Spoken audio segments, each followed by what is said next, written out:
In the name of Allah, the most beneficent and ever. This morning, afternoon now, we're assembled over here again with one more speaker in one of our webinar series that's aimed on inculcating moral values, ethics, and attitude in higher education institutions. I warmly and duly welcome the speaker of the day. That's Dr. Jitendra Singh Shunte. He is a Padmashri.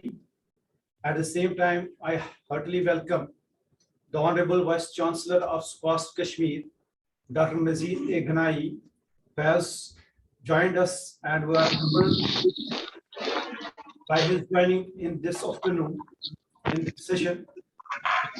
At the same time, I warmly welcome all the deans of different faculties of the SKUAST, Professor Zaki, especially Professor Rehana, Professor Bakal, many other professors, deans of the faculties, associates of this different schools of the SKUAST-Kashmir.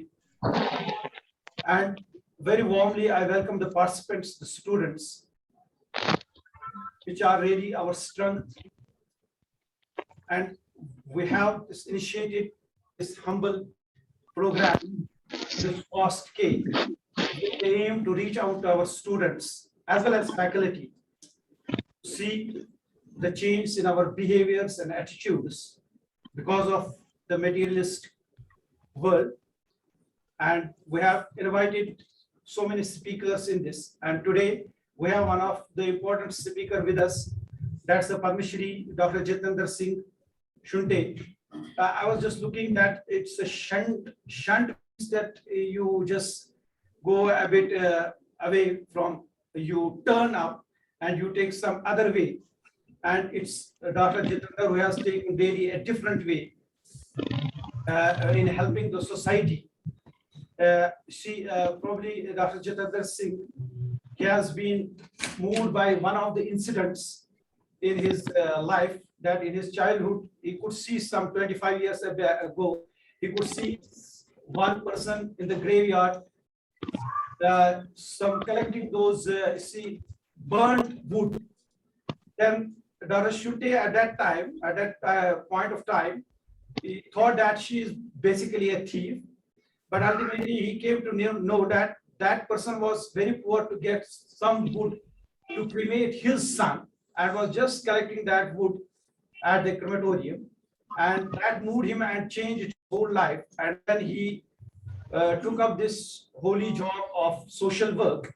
He is with us. Before we formally invite Dr. Jitendra for his speak, it's my pleasure, and we are humbled to have with us the Honorable Vice Chancellor of SKUAST-Kashmir.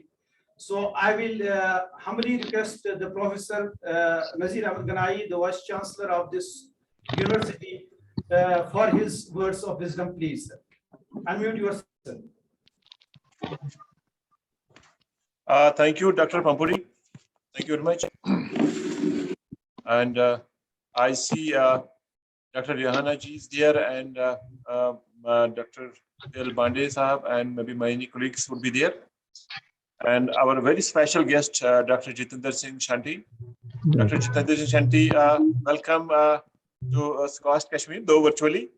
And in fact, I was complimenting Professor Zuhur Ahmad Pampuri in the morning by phone, that this is an honor that this university is hosting the Padma Shri Dr. Jitendra Singh Shanti, a very renowned social worker and who has been acknowledged and rewarded for the social services he has been rendering to the people. So I wholeheartedly welcome you, Dr. Jitendra Singh Shanti, to SKUAST-Kashmir in this part of the world, though virtually. But then we believe that I was also telling him that in coming times, it would be more appropriate that if we have you here one-to-one with that kind of close contact with our students and our faculty, because ultimately the goal of any education institution is also that we have to create and groom those minds as valuable human resource. That human resource, which can go in the service of the society. So, well said that this is the age of the materialistic age where people are, just after the money. But then that is uh, uh, there where we, the educational institutions, must work very hard to instill in our young minds that they are in this short world for a short time, but for a special cause.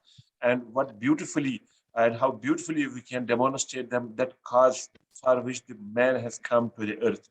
I will tell you that in our holy book, it is said that uh, God says to his, you know, uh, uh, अपने जो malaik होते हैं ना, he was conversing with them that I have to create man on earth. Then they told him that, what for you are bringing this man? He said that I am bringing man on earth as my ambassador on earth. So who is man then? As per our holy scripture, that's ambassador. So ambassador means that he is representing God on earth. So what's God? The two very important attributes of God is that he is the most beneficent, he is the most merciful.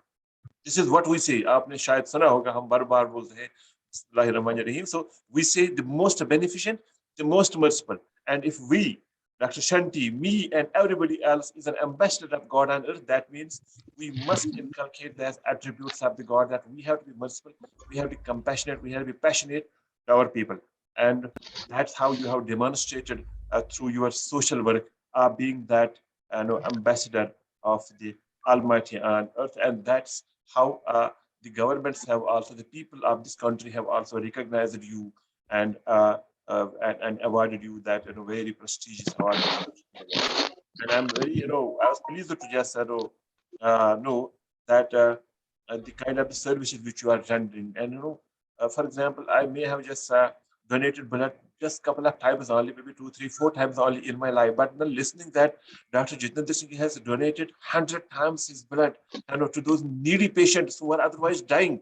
And at that point of time, see how many number of lives you have saved.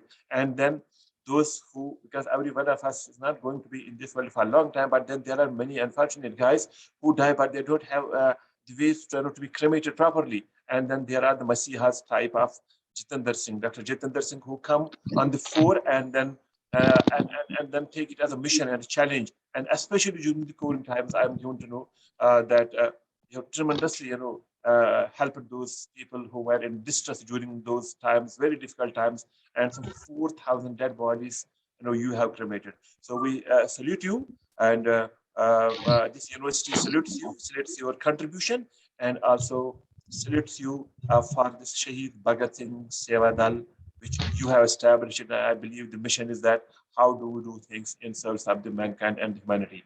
I believe there are some 100 or more participants in this program, and most of them must be the students and maybe some of our faculty. So I would tell them to please take this as a message, from Dr. Jitendra Singh, that we are here for a cause.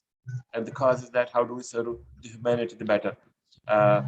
So I will not take much of your time, but then I would request Dr. Zahur Ahmad Pampuri that he would approach you, request you that sometime during the summers we invite you here, and we'll be blessed to have you in our university. And I'm also, let me just share with you that in our university, this educational system we are trying to reform in many ways. But one of the ways of reforming this education in our university is that besides giving them the kind of the education, science, and many other things, we want to just also see that they build those basic values of the ethics and human values, and for that we are just going to have what we call as some kind of foundation programs, foundation courses for the student, foundations for becoming the very good human beings. Why don't we don't teach science, but we teach our students the ethics and morality and human values, and you will be one amongst those speakers and those inspiring persons to our students who invite you that time. So thank you very much for accepting our call and joining us virtually, and sharing your ideas, your experiences, and giving the message to us, and which you will be giving to our students, to our faculty.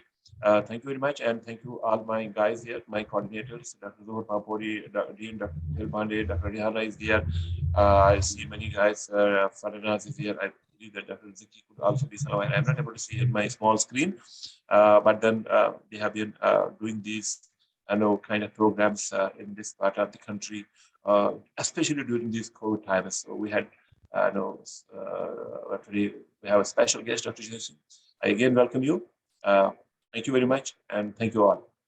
Thanks a lot, sir. Sir, we have some 120 students online mode, and then we have in our conference hall over here, that's a full of universities looking onto that, and we have with us the Dean of the Faculty, Professor Prof. Sir. And it's under this patronage we are organizing all these all these functions in the faculty. I'm not just taking much of the time. Our speaker has been almost introduced to the participants by yourself itself.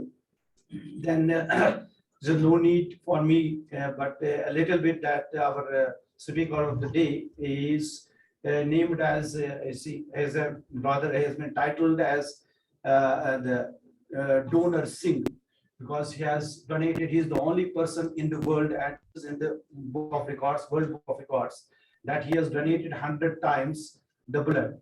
So I was just calculating that probably if we take what we say 3 months gap, if we take 3 months gap, it has taken 5 years for this Shanti continuously donating blood. So you can imagine the person we have with us, a social worker, and with this commitment towards the society. So I will formally invite the speaker of the day, Padma Shri Dr. Jitendra Singh Shanti. He will enlighten us with his experiences and whatnot. Over to you, sir.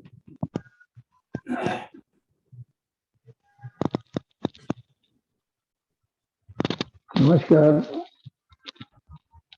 बहुत बहुत शुक्रिया पंपोरी जी आपका, और VC साहब का मैं धन्यवाद करता हूं, नजीर साहब का, जिन्होंने बहुत ही कम अल्फाजों में बहुत ही अच्छी बातें कही। कहते हैं कि किसी की मुस्कुराहटों पे हो निसार, किसी का दर्द मिल सके तो ले उधार, किसी के वास्ते हो तेरे दिल में प्यार, जीना इसी का नाम है। और बचपन से सुनते आए और देखते आए कि अपने लिए जिए तो क्या जिए, तो जिए दिल जमाने के लिए। अपने लिए तो पशु भी करता है, पंछी भी करता है, लेकिन जब हम देश के लिए, समाज के लिए, मानवता के लिए कुछ करते हैं, तो जो सुकून मिलता है उसका मुकाबला हम जिंदगी की और किसी सुकून के साथ नहीं कर सकते हैं। मैं तो एक बहुत ही मध्यम वर्गीय परिवार का बच्चा था, और छोटी उम्र में ही पिता का साया उठ जाने के बाद स्ट्रगल करना पड़ा बहुत। दिल्ली जैसा शहर,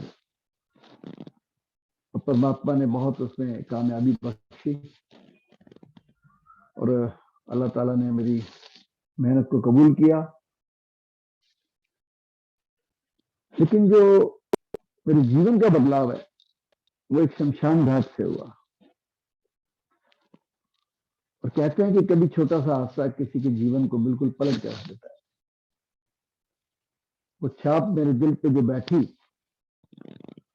कि राष्ट्रीय राजधानी, जहां लोग करोड़ों रुपया शादी पे लगाते हैं, मकान पे लगाते हैं, कारों पे लगाते हैं, उसी राष्ट्रीय राजधानी के अंदर एक आदमी अपने बेटे की लाश लेके बैठा है और संस्कार करने वाला कोई नहीं है।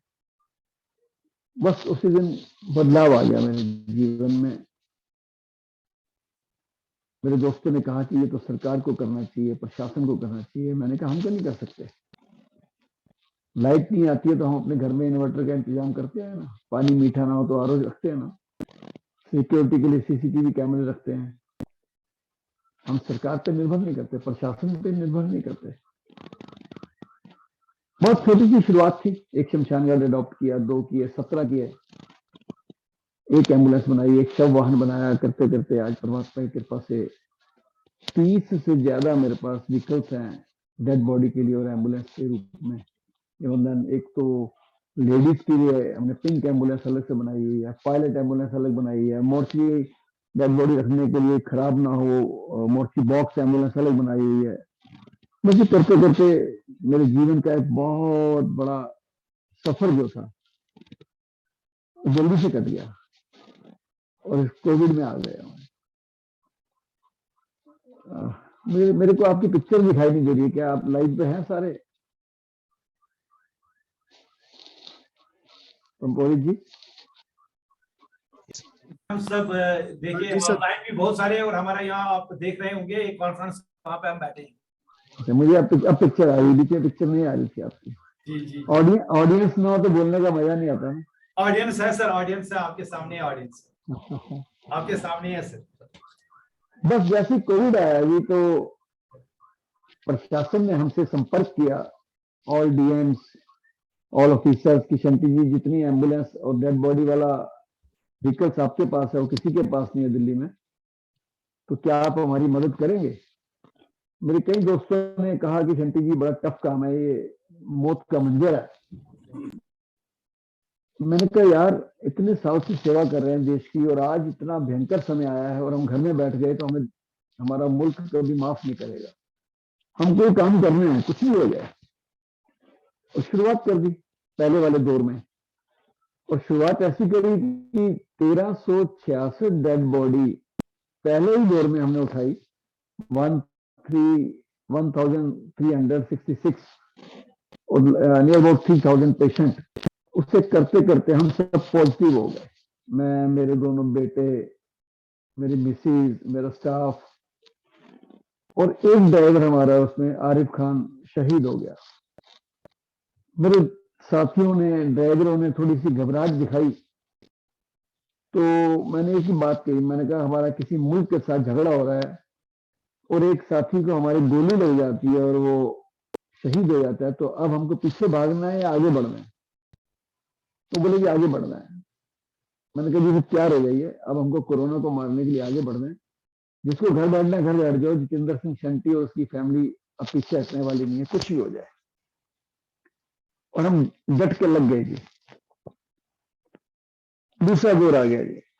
दूसरा दौर आते ही आप देखिए कि पहले 4 महीने में 1366 डेड बॉडी हमने क्रिएट किया, लेकिन इस बार जो कहर आया 28 डेज में अबाउट 3000 डेड बॉडी को क्रिएट हमने किया 28 डेज में। एक दिन में जिस शमशान घाट में हम बैठते हैं, सेवा करते हैं, 3 डेड बॉडी का एवरेज चलता था पिछले 20 साल से, और अभी 150 से भी ज्यादा डेड बॉडी पर डे आ रहा था। और किसी भी डेड बॉडी के साथ फैमिली नहीं आता था, एक आदमी या 2 आदमी आते थे। और जो 30-40 डेड बॉडी हम घर से लेके आते थे लोगों को उठा के, क्योंकि ये हालात हो गए थे कि दिल्ली में ना एम्बुलेंस मिलता था, ना डॉक्टर मिलता था, ना डेड बॉडी को पैक करने वाला मिलता था, ना ले जाने के लिए कोई व्हीकल मिलता था, और शमशान घाट पे जाओ तो वहां वेटिंग था।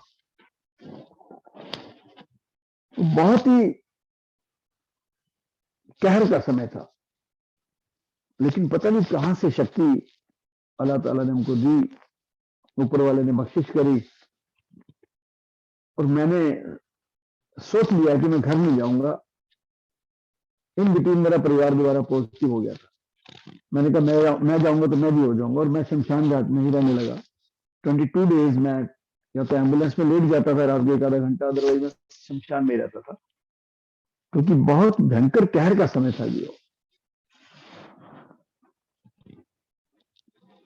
बहुत इतना बुरा बुरा मंजर देखा हमने कि जब हम किसी के घर से लाश उठाने जाते थे तो बच्चे भी लाश से दूर खड़े रहते थे, बाप को हाथ में लगाते थे। कोई तो कहता था मुझे कोरोना है, कोई कहता था मैं बीमार हूं, कोई कहता था मुझे डर लगता है। लेकिन जब हम डेड बॉडी को लेकर चलते थे पैक करके, तो ये कहते थे कि दर्शन करा दीजिए। तो हम सोचते थे शायद इनके अंदर मानवता जाग गई है। मोर्चरी बैग को खोलते थे, दर्शन के बहाने से किसी ने अपने पिता का अंगूठी उतार लिया, किसी ने मां का कान का बाली उतार लिया, किसी ने अंगूठा लगवा लिए, जेब में से सामान निकाल लिया, उसके बाद शमशान घाट साफ नहीं गया। बहुत अफसोस होता था देख के, और लाशों के ढेर को देख के और यहाँ के प्रशासन की लापरवाही को देख के उस समय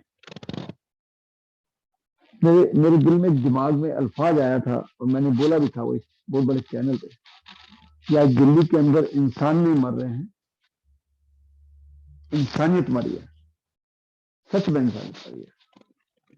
जहां अपने खून को हाथ लगाने को तैयार नहीं है। हम गुरबानी में पढ़ते थे, जगत में झूठी देखी प्रीत, अपने सुख से ही सब लागे, क्या दारा क्या मीत। कोई रिश्तेदार नहीं आया, कोई सगा बंधु नहीं आया, और जो रिचुअल्स थे वो भी सब छोड़ दिया लोगों ने। कंधा देना, मुखाग्नि देना, अस्थियां उठाना, क्रिया करना, या कब्रिस्तान में जाकर नमाज पढ़ना, अदा करना, और वहां सारे रिचुअल्स करना। अब अकेली डेड बॉडी हम लेके जा रहे हैं तो कहां रिचुअल करेंगे? डेड बॉडी का अंबार, जिस कब्रिस्तान में हम एक डेड बॉडी को 5-6 घंटे में दफनाते थे, क्योंकि मैं तो 25 साल से काम कर रहा हूं, आज वो काम 13 दिन में हुआ। और उससे भी बड़ी बात कि जो कब्र खोदने के लिए हम मैन पावर लगाते थे, इस बार जेसीबी के साथ कब्र खोदना पड़ा, बुलडोजर के साथ खोदना पड़ा। क्योंकि वो करें क्या, जगह कम पड़ गई, सब कब्रिस्तान भर गए। और यहां तक भी मुझे करना पड़ा कि 12 से ज्यादा 13 क्रिश्चियंस को मैंने ग्रेवयार्ड में जगह ना होने के कारण जलाया। मैंने पूछा फादर से, फादर आपके धर्म में ऐसा पॉसिबल है? तो कहने लगे यस, हमारे मजहब में लिखा है बाइबल में कि अगर आपको जगह नहीं मिलेगा दफनाने का, आप क्रिमेट करके उनका जो एशेज है उसको दफना सकते हैं प्रेयर करके। और उन्होंने किया, और एक एक परिवार से 1, 2, 3, 4 लाश एक दिन में आया। सुबह पिताजी का आया, दोपहर को मम्मी जी का आया, रात को बेटे का आया। और कई हादसों ने तो मुझे भी हिला दिया। आप सबको मेरी आवाज आ रही है?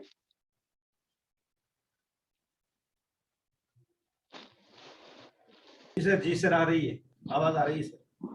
कुछ हादसों ने हमको इस कदर हिला दिया कि हमको नफरत होने लगी दुनियादारी से।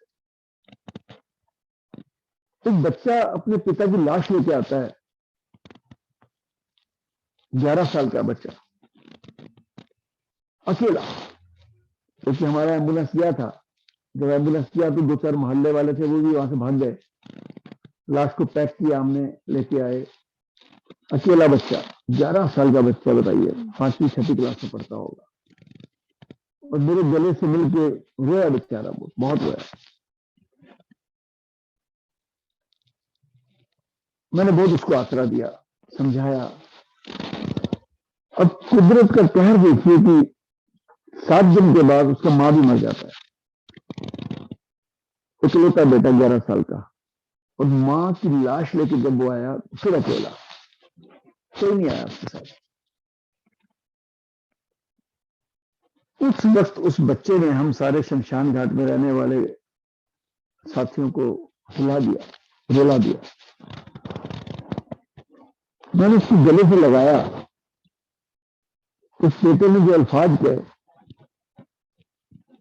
कि अंकल मेरे पापा मर गए, मेरी मम्मी मर गई, अब मैं भी मर जाऊंगा। उसको लग रहा था दिल्ली में सब लोग मर रहे हैं। तो मैंने उसको गले से चिपका के बहुत आसरा दिया। मैंने कहा बेटा नहीं, ऐसा नहीं है, वो परमात्मा ने उनको बुलवा लिया, अल्लाह ताला ने ऊपर बुला लिया, लेकिन हम तेरे साथ हैं। किसी भी तरीके से मैंने उसको बहुत आसरा दिया, और अपनी एनजीओ के माध्यम से उसको अपने बंदे उनके घर भेज के आसरा दिया। एक माँ वहां पे मेरे शमशान घाट के बाहर सामने आके बैठ जाती है और मैं देखता हूँ कि माँ तो पहले भी आई थी 15 दिन पहले। मैंने कहा माता जी आप तो 15 दिन पहले भी आए थे। कहने लगी हाँ बेटा आज मैं दोबारा विधवा हो गई। बड़ा झटका लगा। मैंने कहा ये दोबारा विधवा हो गई, बात मेरे को समझ नहीं आई माता जी। कहने लगे बेटा मैं 15 दिन पहले जब आई थी तो मेरे हस्बैंड की डेथ हुई थी। 31 साल का मेरा बेटा था। मैंने कहा अब मेरे पति की तरह बेटे की तरह यही पालेगा। आज ये बेटा सॉरी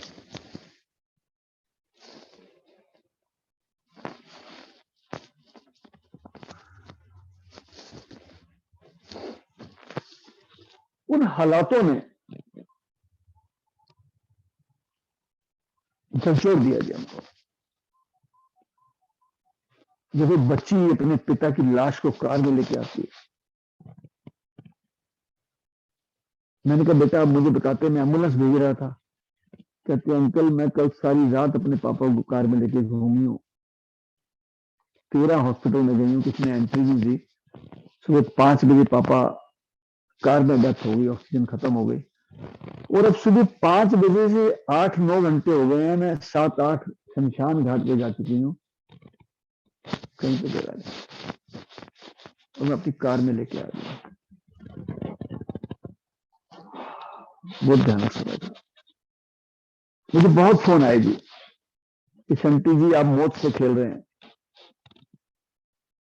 तो मैंने एक ही जवाब दिया उनको कि शहीद भगत सिंह सेवादल 25 साल से एज ए मिलिट्री काम कर रहा है बिना किसी सरकारी मदद के।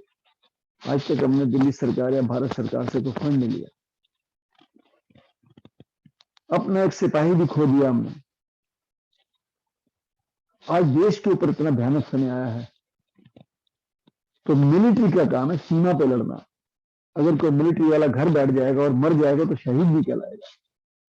हमको मौत आनी है ना तो शमशान घाट में आवे, कब्रिस्तान में आवे, घर में ना आवे। हम अपनी कर्म भूमि में मरने को तैयार हैं। हमने मन बना लिया है। मेरे बेटे दोनों, मेरा बेटा जो जीत लंदन से पढ़ के आया है वो भी लगा हुआ था मेरे साथ, मनीष भी लगा, मेरी मिसेज मंजीत, मेरे को उन्होंने फ्री हैंड कर दिया। और सच बोलूं पता नहीं था कि हम रात को घर वापस जाएंगे नहीं जाएंगे। 22 दिन मैंने जो गुजारे पता नहीं कैसे शक्ति दी, क्योंकि घर वाले सोच चुके थे कि अभी ये मन बना चुका है, इसके अंदर जुनून आ गया है कोई। और मेरे अंदर शक्ति जो थी वो ऊपर वाले ने दी। मैं कभी घर में एक बाल्टी पानी की नहीं उठाता हूँ और वहां मैं 80-80 किलो लकड़ी ऐसे उठाते शमशान में 50 बार 60 बार लेके जा रहा हूँ।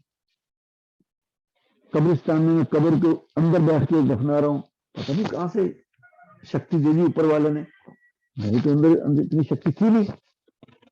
और वो शक्ति ब्लैसिंग से भी आई।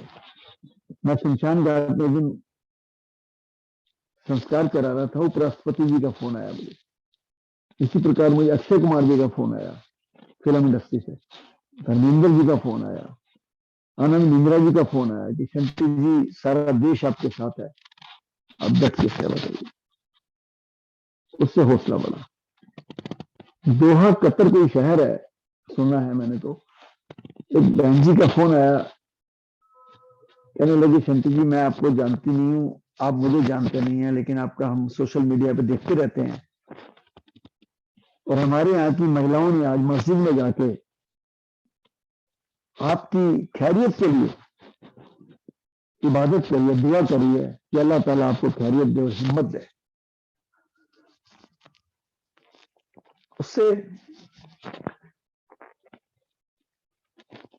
हमारी कोई और शक्ति नहीं। हमें लगा हम अकेले नहीं, पूरी दुनिया हमारे साथ है। बहुत साथ दिया लोगों ने, बहुत साथ दिया। मैंने एक अपील डाली कि लकड़ी खत्म हो गई है शमशान पे, 500 टन लकड़ी आ गई। मैंने एक अपील डाली कि एम्बुलेंस चाहिए, 10 एम्बुलेंस आ गई। लोगों ने बहुत मस्जिदों में, मंदिरों में, गुरुद्वारों में हमारे लिए प्रेयर किया। उन्हीं की दी शक्ति की वजह से हम आगे बढ़े और एक छोटा सा काम करते करते शमशान घाट से ऊपर वाले ने हमें राष्ट्रपति भवन पहुंचा दिया। ये जो पद्मश्री है जो मेरे आप देख रहे हैं लगा हुआ है, ये मेरे को नहीं मिला, ये मेरे वॉरियर्स को मिला, मेरे एम्बुलेंस ड्राइवर्स को मिला, मेरे बच्चों को मिला, जिनकी सबकी बदौलत, उनकी मेहनत के सदके, उनके जोश और जज्बे के बदले देश ने हमें इतना बड़ा सम्मान दिया है। मैं इस सम्मान को सम्मान कम और जिम्मेवारी ज्यादा समझता हूं कि शायद राष्ट्रपति जी ने ये कह के लगाया तगमा कि शंटी जी, आज से आपको पूरे देश की जिम्मेदारी हम सौंप रहे हैं और आगे के लिए तैयार हो जाइए। और हम वायदा करते हैं देश के लिए, मानवता के लिए, कभी भी कहीं शहीद भगत सिंह सेवा दल के वॉरियर्स की, मेरे परिवार की जरूरत पड़ेगी, हम कुर्बान होने के लिए तैयार हैं। आपकी यूनिवर्सिटी को मैं किन अल्फाज में धन्यवाद करूं कि मेरे जैसे तुच्छ व्यक्ति को आपने इतना समय दिया। आपके बच्चों को एक संदेश जरूर दूंगा कि आप जितना मर्जी पढ़ लिख जाइए, कहीं नहीं चले जाइए किसी कंट्री में, कभी भी अपने मुल्क को मत भूलना, अपनी मिट्टी को नहीं भूलने का है। और ये मत सोचना जिंदगी में कोई काम छोटा है। एक छोटा सा काम शुरू किया था ना मैंने, शमशान घाट का, पहुंच गया ना मैं राष्ट्रपति भवन। आप भी छोटे से छोटा भी काम करिएगा तो लगन से करिएगा, सोच के करिएगा कि मैं सिर्फ अपने परिवार के लिए नहीं कर रहा, ये अपनी कम्युनिटी के लिए भी कर रहा हूं, अपनी सिटी के लिए भी कर रहा हूं, अपनी कंट्री के लिए भी कर रहा हूं। तो सोच के चलिए आप पहले। आप अच्छा करेंगे तब भी नाम होगा, आप बुरा करेंगे तब भी नाम होगा देश का। हम कोशिश करें कि मानवता के कामों में जितना ज्यादा हो सकता है अपने आप को अपने व्यवस्थित करें। और मैं तो सबको कहता हूं कि हमने बहुत पैसा लगाया लोगों ने धार्मिक कामों में। अब थोड़ा सा सोचें हम कोरोना के बाद, क्योंकि कोरोना ने हमें जीना सिखा दिया। एक वक्त फिल्म का गीत था बलराज साहनी जी का, उसका अंतरा था, आदमी को चाहिए वक्त से डर के रहे, कौन जाने किस घड़ी वक्त का बदले मिजाज। मिजाज ही तो बदला जब करोड़पति भी घर बैठ गए, एक गरीब आदमी भी घर बैठ गया, खाने के लाले पड़ गए, बिजनेस छूट गए, घर से परिवार वाले मर गए। तो ये भयंकर समय भूल नहीं सकता है। 200 साल तक लोग नहीं भूलेंगे इसको, 200 साल तक। जैसे पार्टीशन नहीं भूलता ना देश का बंटवारा, 84 का रॉयट्स नहीं भूलता ना, भोपाल गैस कांड नहीं भूलता, कि कोविड कांड भी नहीं भूलेगा। और इसमें एक बात और कहूंगा कि जहां पर अच्छा काम करने के लिए बहुत सी एनजीओ आगे आई, डॉक्टर्स आए, टेक्नीशियंस आए, नर्सेज आई, ड्राइवर्स एम्बुलेंस के, शमशान घाट और कब्रिस्तान में सेवा करने वाले लोग, उन सबको मैं सैल्यूट करता हूं। पर उन सबकी बदसरना नहीं करता हूं जिन्होंने इस कोविड काल में, इतने भयानक समय में देश में ब्लैकमेलिंग करी। 500 रुपए की ऑक्सीजन को उन्होंने 50,000 तक बेचा, 1,000 वाली एम्बुलेंस को 50,000 में दिया, 5,000 का क्रीमेशन 50,000 में कराया, और 2,000 का इंजेक्शन 2 लाख का बेचा। और मुझे ये बात कहने में बिल्कुल शर्म नहीं है, डर भी नहीं है कि सबसे ज्यादा मजे किसी ने लिए हैं इस कोविड काल में। बड़े बड़े प्राइवेट हॉस्पिटल, हो सकता है सारे ना हो उसमें, लेकिन बहुत ज्यादा है, मेरे पास नाम भी है उनके। 5 स्टार हॉस्पिटल, लैब्स और इंश्योरेंस कंपनियां, इन्होंने कहीं लिहाज नहीं किया किसी का, मानवता का कोई लिहाज नहीं किया। डॉक्टर नर्स तो भगवान का रूप थे, लेकिन जो एज ए इंडस्ट्री चला रहे थे हॉस्पिटल्स, उन्होंने अगले आने वाले 10 साल का सामान इकट्ठा कर लिया। एक 300 की पीपी किट उन्होंने 7-7 हजार रुपए की बेची है, 400 रुपए वाला टेस्ट 10-10 हजार रुपए में किया है, उनको ऊपर वाला कभी माफ नहीं करेगा। और मैंने ऑन रिकॉर्ड अपील करी है, ऐसे लोगों की सीबीआई से जांच होनी चाहिए, उनके खातों की जांच होना चाहिए, उनके ऊपर नेशनल सिक्योरिटी एक्ट लगना चाहिए, उनको जेल में भेजना चाहिए, और उनका सारा 2 नंबर का पैसा सेवा के कामों में लगाना चाहिए, देश के काम में लगाना चाहिए। मैं एक बार फिर आपकी यूनिवर्सिटी का, वीसी साहब का तहे दिल से शुक्रिया अदा करता हूं। मेरे बोलने से अगर किसी के दिल को कोई बात बुरी लगी हो तो उसके लिए मैं क्षमा भी चाहता हूं। और मेरी दिली इच्छा है कि मई में मैं थोड़ा, जब दिल्ली में गर्मी भी हो जाएगा, कश्मीर आऊंगा, आपकी यूनिवर्सिटी में आऊंगा, आपके दर्शन करूंगा, आपके बच्चों से लाइव मिलूंगा, अपनी फैमिली के साथ आऊंगा, क्योंकि मेरे पास 100 के करीब इन्विटेशन कश्मीर से आए हुए हैं, लोगों के जम्मू से भी आए हुए हैं, कश्मीर से भी आए हुए हैं।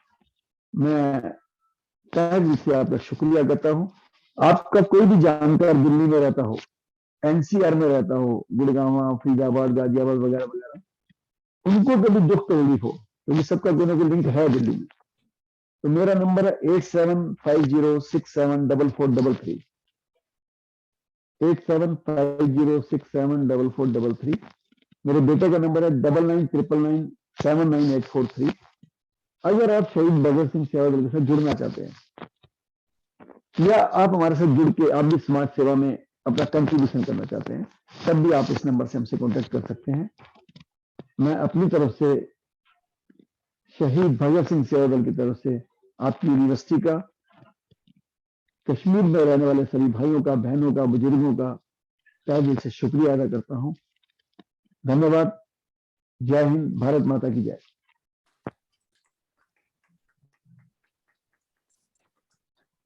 Thank you sir. आप का जो ये भाषण था, एक इमोशनल, मैं कहूँ कि हमारे सब जो भी यहाँ बैठे हुए हैं, हमारे दोस्त हैं, आप स्टूडेंट्स हैं, मुझे लगता है बहुत सारे की आंखों में आंसू आ रहे हैं। आपकी जो सेवा रही है कोविड के दौरान, ये एक अनोखा एक्सपीरियंस आपके साथ रही है। हम लोग जब अपने घरों में बैठे थे और बाहर निकलने का सोच भी नहीं रहे थे, और कभी अगर मजबूरी से निकलते भी थे तो मास्क 2-2 लगा के, उस आप देश में एक ऐसा काम अंजाम दे रहे थे जो शायद और कोई नहीं दे सकता था। उसके लिए हम क्या, पूरा देश आपका सल्यूट कर रहा है। और जो आपने सही कहा कि इस कोविड ने हमें इंसानों को नहीं मारा, बल्कि इंसानियत को मारा। और आप खुद भी कह रहे हैं कि इस दौरान, कोविड के दौरान जो है, इसने हमारी इंसानियत की पोल खोली। कोविड ने हमारी इंसानियत की पोल खोली है, बात सही है। इसीलिए हम लोग जो ये प्रोग्राम्स यहाँ शुरू कर रहे हैं कि कम से कम हमारे अंदर वो जज्बा, वो एक शौक पैदा हो जाए कि हम भी अपनी सोसाइटी के तहत जो भी हमारी रिस्पॉन्सिबिलिटीज हैं, सोशल रिस्पॉन्सिबिलिटीज हैं, वो किसी पढ़ाई तो पढ़ाई रहेगी ही रहेगी, लेकिन जो हमारी सोशल रिस्पॉन्सिबिलिटीज हैं वो भी थोड़ा थोड़ा उसका ज़ौक शौक हमारे अंदर आ जाए। ये इसलिए ये हम लोग प्रोग्राम्स कर रहे हैं। और आपका मैं बहुत ही तहे दिल से शुक्रगुजार हूँ कि आपने हमारे जो है इस हमारी दावत को कबूल किया, और आपने अपना कीमती वक्त निकाल के हमारे पास इस वक्त हमारे साथ हैं आप। इससे पहले कि हम आपको जो है यहाँ से जाने की इजाज़त दे, मैं अपने जितने भी यहाँ पे बैठे हुए हैं, ऑनलाइन हैं, यहाँ हमारे ऑफलाइन पे बैठे हुए हैं, अगर कोई भी आपसे कोई गुफ्तशीर होना चाहता है, कोई भी आपसे इंटरेक्शन करना चाहता है, प्लीज वो अपने आप को अनम्यूट कर। कोई भी, बहुत कम वक्त है हमारे स्पीकर के पास, अगर कोई भी आप में से जो है कोई भी थोड़ा सा भी इंटरेक्शन हमारे स्पीकर से करना चाहते हैं, प्लीज वो अनम्यूट करके आप बता दीजिए। प्रोफेसर जकी साहब। जी सर। जी जी जी नमस्कार and good afternoon to everybody. सबसे पहले मैं आपका बहुत बहुत जितेंद्र सिंह शंटी साहब का, जो कि मुंसलिक है शहीद भगत सिंह सेवा दल से, और उन्होंने जो काम किया है, जो इस बीच में जब सारी इंसानियत, मैं कहता हूँ मासूर हो चुकी थी। तो उस दौरान जो आपने काम किया और वो सराहना के लायक नहीं, वो बल्कि एक हिस्टोरिकल, जैसे इस कोविड का जिक्र हिस्ट्री में आएगा, जो इससे पहले एक वबा फैली थी, उसमें जितने काम हो चुके थे, जितनी नुकसान भी हुआ था इंसानियत का, वो भी रिकॉर्ड में है। और ये भी एक हिस्ट्री में शहीद भगत सिंह की तरह हिस्ट्री जैसी है, उन्होंने जो देश के आज़ादी के लिए जो योगदान दिया हुआ है, जो कुर्बानी दी हुई है, इसी तरह से ये भी एक हिस्ट्री में लिखा जाएगा। और हम आपको सल्यूट करते हैं, सलामी देते हैं। और साथ साथ इन फैक्ट एक तो हम वो शुक्रगुजार है ही, हम ये यूनिवर्सिटी भी शुक्रगुजार है आप कीमती वक्त का, और जो आपने मैसेज यहाँ दी हमारे इस प्रोग्राम का वो मकसद यही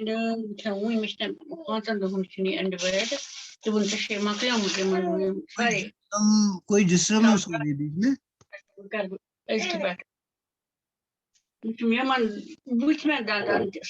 तो वो सबसे पहले हम उसका बहुत शुक्रगुजार करते हैं। ये हमारे प्रोग्राम का है। Am I audible? मेरी आवाज आ रही है आप तक? यस हाँ जकीर साहब आ रही है, आवाज आ रही है। अच्छा, ये बीच में कोई डिस्टर्बेंस किसी का, वो इनको जरा म्यूट कर लीजिए। तो ये प्रोग्राम जो हम सिलसिला एक है, हमारी एक project national agriculture higher education जो प्रोजेक्ट है उसके तहत हम माध्यम से करते हैं इन प्रोग्राम। इसका पर्टिकुलरली मकसद है जो एक तो समाज में भी एक वो इंसानियत का जो फैक्टर है, इंसानियत की जो रियलाइजेशन है, वो धीरे धीरे मार्केट ड्राइविंग फोर्स से कम हो गई है। सारा अब इकोनॉमिक टर्म्स में ही देखते हैं, इंटरनेशनल लेवल पे ही, क्योंकि हम तो ये कॉपी करते हैं जो भी यूरोप से आती है, दूसरे एडवांस कंट्री से आते हैं। तो आजकल जो ड्राइविंग फोर्स सोसाइटी में रहे हैं वो सिर्फ इकोनॉमिक फोर्सेस रहे हैं। और मुझे एक टाइम लगता है कि आप ऐसा भी आएगा जब सारे कंट्रीज भी इकोनॉमिक ड्राइविंग फोर्सेस के माध्यम से बटेंगे। और इंसानियत का जो एलिमेंट है, जो हमारी अगर हम सोचे, इंट्रोस्पेक्ट करें अपने आप को कि हमारे वजूद का मकसद क्या है, हमारा पैदा होने का मकसद क्या है, हमारी इस दुनिया में आने का मकसद क्या है, तब हम शायद वो अपने आप को सेंसिटाइज कर पाए कि जो काम आपने किया उसको हम इमुलेट करें और इसको हम अपनाए। और इस प्रोग्राम के माध्यम से, और इस प्रोग्राम का जो सिलसिला सीरीज पापोई साहब ने शुरू किया, और मैंने देखा तकरीबन 100 के करीब इसमें पार्टिसिपेंट थे। ये एक बहुत बड़ी कामयाबी है उनके लिए भी, और इतने लोगों को वो इस मंच पे, इस प्लेटफॉर्म पे जोड़ पाए, उनको मुबारकबाद देता हूँ। और आपको मुबारकबाद देता हूँ ऐसे काम करने से। और मकसद हमारा ये है कि हमारी जो युवा पीढ़ी है, हमारे जो स्टूडेंट्स है, हमारे टीचर्स भी, हम तो खुद ही पहले ये समझते कि इंसानियत जबकि पूरी मासूर थी इस कोविड की वजह से, अब भी है, और हम में इंसानियत भी उसी से सो गई थी पूरी। और वो जागरूकता, और जो आपके संस्थाओं, ऐसे बहुत सारी संस्थाओं ने जो काम किया, बल्कि मुझे ये तक याद है कि लाशों को ढोने के लिए, लाशों को शमशान तक पहुंचाने के लिए, कब्रिस्तान तक पहुंचाने के लिए कोई सामने नहीं आता था। अगर किसी का वो हॉस्पिटल में कोई रिलेटिव मर जाता था तो उसको वो लेने, उनकी लाश लेने तक नहीं आती थी। तो ये काम लोगों ने किया, और आपने एक डेमोन्स्ट्रेट करके दिखाया ये पॉसिबल है, और उसके बावजूद भी हम जिंदा है, आप जिंदा है। तो इसका मतलब है कि इंसानियत का सबसे बड़ा जो है पहलू इसमें है, वो उजागर हो जाए हम में, हमारे बच्चों में, हमारे स्टूडेंट्स में, ताकि वो एथिक्स और मॉरलिटी और सोशल रिस्पॉन्सिबिलिटी का जो एलिमेंट है वो उनमें सो न जाए, वो हमेशा जागता रहे, वो इंसानियत के काम आ जाए, अपने भाइयों के काम आ जाए, अपनी सोसाइटी, समाज और देश के खासकर काम आ जाए, ताकि उनको उनका बेनिफिट सोसाइटी को हो, ताकि उनका जो ये दुनिया भी ठीक रहे, और आखिर जहाँ जाना है, क्योंकि हम सब लोगों को ये दुनिया छोड़ के आखिर जाना है, और अपने खालिक परवरदिगार के पास अपने अमलों का और अपने कामों का हिसाब देना है। तो ये एक बहुत बड़ी अच्छी मैसेज और रेलेवेंट मैसेज आज हम पे आ गई, हमारे युवा पीढ़ी पे आ गई। और जब आदमी के पास विल हो, डिटर्मिनेशन हो, तो कुछ भी हम कर सकते हैं, कोई भी काम अंजाम दे सकते हैं। इन अल्फाज के साथ मैं बहुत बहुत शुक्रगुजार हूँ, आपने अपना समय निकाला और अपनी जो मैसेज है, so you are what practically you have done to our students, to our youth, and on the behalf of the university, on the behalf of the NAP, on the behalf of all of us, we express our gratitude to you and also to Honorable Vice Chancellor, who has given us this platform to invite people of your caliber, of your sincerity, of your dedication. Thank you very much once again. Thank you, sir. Thanks a lot, Professor Zaki sir. वक्त की नजाकत देखे हम लोग ये पंपोजी साहब कुछ कहना चाहते हैं, जितेंद्र साहब कुछ कहना चाहते हैं शायद। जी सर वो अनम्यूट करें अपने आप को, जितेंद्र साहब अपने आप को अनम्यूट करें प्लीज। अभी ठीक है? हाँ जी सर। मैं जो जिक्र कर रहा था, हमारा बेटा ज्योतिजीत सिंह जो लंदन से मास्टर करके आया, मेरे बीच में आ चुका है, is Jyotijit Singh MSc London from disaster management. Very good sir, बहुत अच्छा चूज किया आपने इसका फील्ड सर। इंडिया में आके लाशों का सेवा किया। क्या सर बताया आपने, क्या किस फील्ड मैनेजमेंट किया है सर इन्होंने, post graduation. Okay, welcome. Now, taking leave from our speaker, I think formally it's our obligation to propose vote of the thanks. For that, I will humbly request Professor Ahmad to please propose a vote of thanks. Professor Altaf.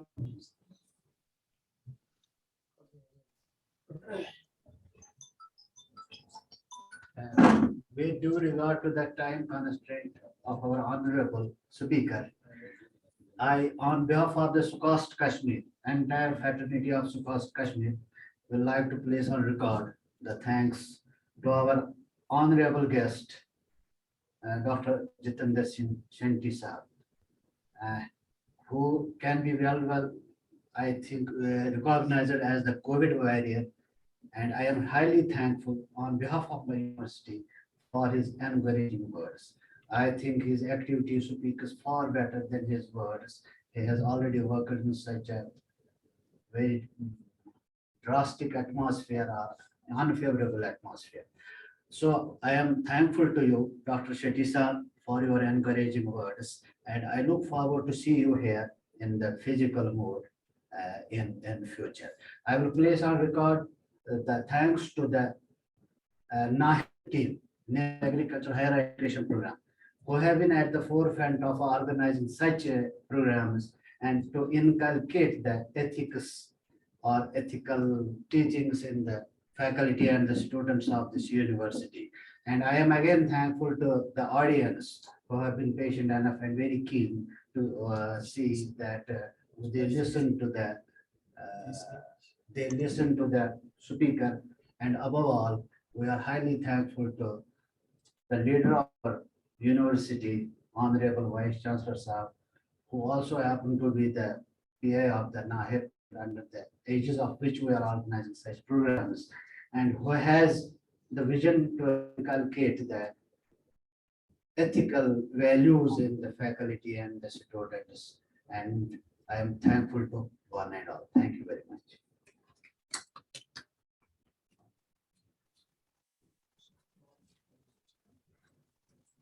Thanks a lot, one and all. Now I am just ending this meeting.